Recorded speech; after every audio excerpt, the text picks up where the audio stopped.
Le métier de président de la République ne laisse que peu de répit aux personnes qui l'occupent. Mais souffler et décrocher de l'Élysée est parfois plus que nécessaire pour venir en pleine forme. Au cœur des critiques autour de la réforme des retraites pour laquelle il a été quelque peu bousculé par les visiteurs et les agriculteurs au Salon de l'Agriculture à Paris, Emmanuel Macron a pris un peu de temps pour lui et a rejoint la première dame Brigitte et les enfants, dont Laurence Auzière, pour une journée au grand air. C'est à la Mongie, station de ski pyrénéenne très appréciée du couple présidentiel, qu'Emmanuel Macron a retrouvé les siens le dimanche 26 février. En fan de glisse, Brigitte Macron et Emmanuel Macron ont chaussé les skis pour dévaler les pistes malgré la météo capricieuse et un épais brouillard qui s'était invité sur les flancs de montagne.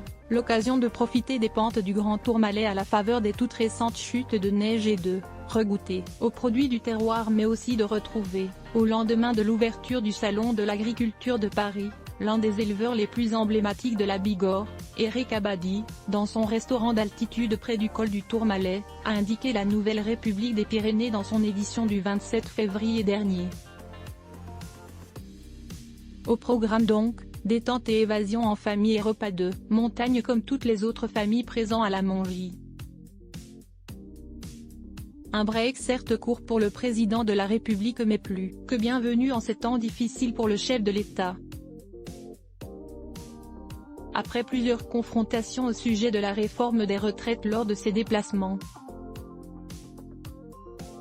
le président est déjà parti pour une tournée africaine de 72 heures.